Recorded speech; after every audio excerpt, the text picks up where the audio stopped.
Chapter 2 of Fortnite brought a lot of well-received changes like the new map, refresh of the loophole, and plenty of quality of life improvements to the battle pass that reduce grind. However, for many console, Switch, and mobile players, there is one glaring issue that has been ruining the experience since the start of the season, and that is forced cross-platform with skill-based matchmaking and bots. This is a bit different from my usual content, so I hope you all don't mind. Now, before I start, I want to say I have nothing against PC players. This is not directed towards anyone who prefers playing on PC. It is the better platform for anyone who can afford the time and money to invest in building one. And this video is also going to make the fairly reasonable assumption that a well-built PC has the edge over players on any other platform. And it's not just keyboard and mouse, but also hardware advantages, frame rate, ping, and the ability to optimize graphics settings within Fortnite, such as turning down the graphics and turning off shadows to improve enemy player visibility, all of which are not on any other platform. But that is all I will mention about the advantage that PC players have. Also, the true reason why Epic is doing this, at least the one I present in this video, is just a theory, a hypothesis. However, this is supported by a lot of recent actions on Epic's part. Not only this, but it actually explains a lot of their actions too. I won't make you wait till the end for this argument, so here it is. Epic is implementing forced cross-platform with a dynamic matchmaking system in order to railroad players into buying a PC so that they will download and use the Epic's game store. This will also come with the added advantage that these players will all be players that are new to the PC game market and will therefore have little to no loyalty or investment in Steam, which is Epic's top competitor in terms of the PC gaming market. With that out of the way, let's discuss all the evidence and actions on Epic's part that support this argument. First, let's quickly go over the explicit goals of the current matchmaking system as stated by Epic. Epic claims that forced cross-platform along with skill-based matchmaking makes for a more fun and fair experience for all players, and that is their motivation. Now, that looks great on paper. I'm sure all of us would love to have more engaging and challenging fights with other players near our own skill level. However, if we look at popular Reddit threads such as this one posted by Crazy Flips, a massive amount of players that are on console or Switch or mobile have been experiencing the exact opposite effect. For many console players of mid to high skill, games break down into 3 stages. 1, you and your squad land and easily eliminate multiple bots, which are better described as save the world husks, with weapons and the ability to pick up loot. After stage 1, players will often wander around the map looking for enemy players without being able to find anyone for about 10 to 15 minutes. Then a player will finally run into another player or squad, and it's almost always an extreme tryhard. Generally they are on PC, and the players we've been following just get mopped. They experience firsthand how unfair it is to go toe-to-toe with a PC player. And remember, this isn't just the very skilled console or mobile players experiencing this. In fact, it is a majority of the console player base experiencing this same pattern every match, and it always seems to involve at least one top-tier PC player or squad that completely dominates the lobby. So this could just be a case of a poorly calibrated skill-based matchmaking that Epic simply needs to tweak, but I would argue otherwise. If that was the case, then I would expect Epic to have made at least one statement in response to the literally tens of thousands of loyal console, Switch, and mobile players that are leveling complaints at Epic. But almost as if mandated by the higher-ups at Epic HQ, we have not heard a single peep from Epic in regards to how they plan to address or modify the current matchmaking system to make it more fair for non-PC players, if at all. To me, this suggests ulterior motives. It suggests they are up to something that they don't want to shine a light on. While it is plainly obvious to the majority of console players that the current matchmaking system is not working like Epic stated it would, I believe it is working exactly as Epic intended it to. Now again, I don't have direct evidence for this, but I believe that Epic designed this matchmaking system not to be fair to all players, but in fact to frustrate non-PC players, force them to go against PC players of equal or often higher skill level, pitting the odds against the console players so that they almost always lose in a futile and frustrating way. While some players will definitely put up with it and others will quit, there will also be at least a fair chunk of the dedicated console players that succumb to the frustration and outright buy a gaming PC so they can compete on an equal level with the new matchmaking system. Now, if that sounds completely ridiculous, I don't blame you, but if you look at what AAA gaming companies have done in the past, it's not unprecedented. Let's take a look at a very similar dynamic matchmaking system designed and patented by Activision.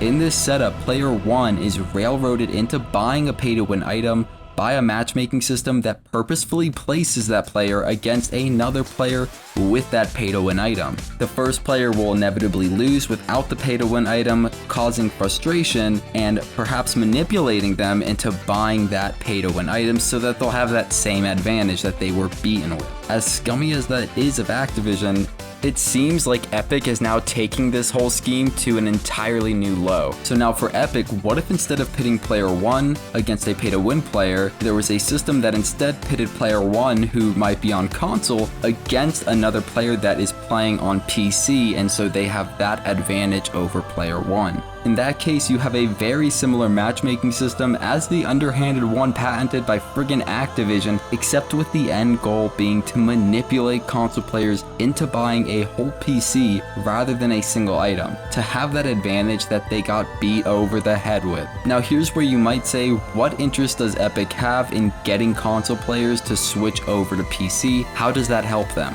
Actually, it makes perfect sense. If you have been following gaming news, you will likely have seen many gaming outlets, YouTubers, and pundits alike discussing the controversy of Epic and the Epic Game Store at length. If you need a brief recap, Epic has its own games market platform, the Epic Game Store, that it has been pushing as a direct competitor to Steam, currently the most popular PC games market platform. Epic's major tactic thus far has been to buy up strongly anticipated and sought-after third-party exclusives, most relevant and recently being The Outer Worlds and Borderlands 3, in order to strong-arm, coerce PC players into switching over from Steam to the Epic Game Store. Now, I don't have evidence to support this particular example of coercion, but generally coercing a person into doing something, like using your launcher to buy a highly anticipated game, will work in the short term. Most people will download Epic Game Store to play Borderlands 3 if they must, but as is often the case with using coercion tactics, there is little loyalty gained in the process. Once the coercive force is gone, once people have finished playing that exclusive game, they will go back to Steam,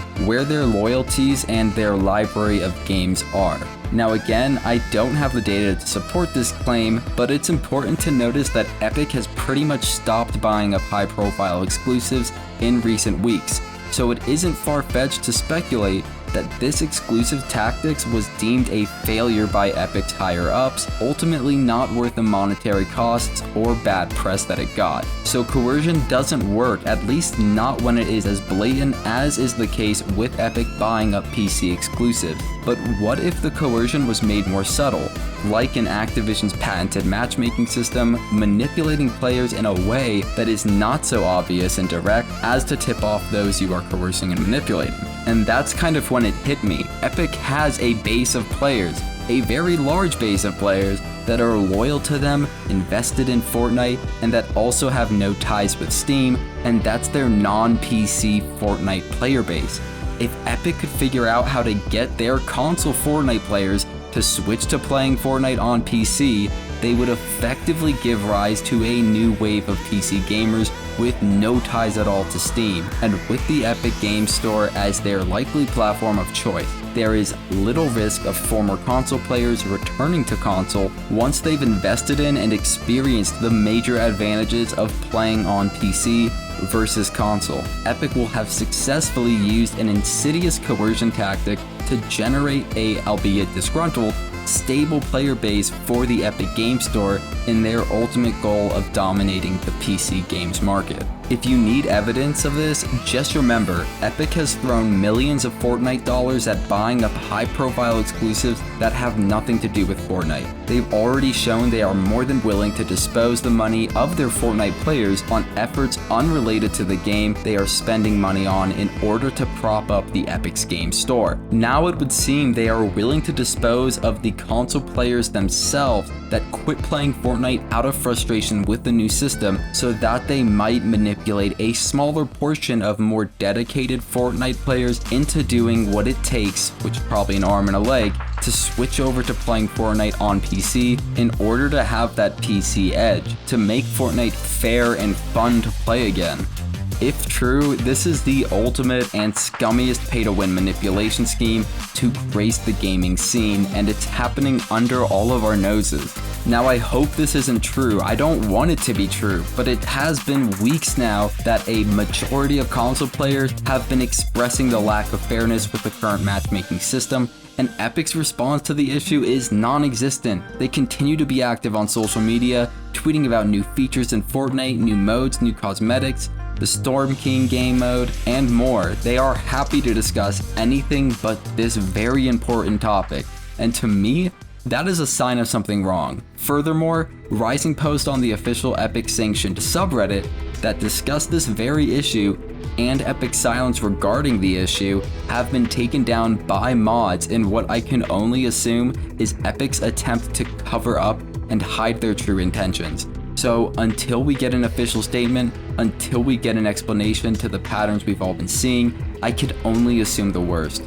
More than that, it just feels that way. It feels like I am being forced to choose between transferring over to a PC or stop playing Fortnite because the game is unplayable right now. I'm sure many people share that same sentiment. At least 15,000 people upvoted a single post regarding this very same sentiment. Link in the description if you want to see it, but hey, that's just a theory, a AAA game theory, you get the point. Before going, I want to clarify that this isn't supported by any direct evidence such as statements from Epic's higher-ups or anything of that like, but the way Epic is behaving, their lack of communication on this subject, is in stark contrast to the way they've handled communication in every other case. Now, I'm an Epic creator and I love Fortnite, I really do, but it feels like betrayal. Epic knows we are all invested in this game, and now they are twisting our wrists with this absurd matchmaking system. I'll make a follow-up video if Epic decides to respond or release a statement on this issue, but we shouldn't take this lying down. Cross-platform should not be forced. It should be, as the AAA industry loves to say, optional. Have a great day, everyone. If you're here today, have a great Halloween, and as always, thanks for watching.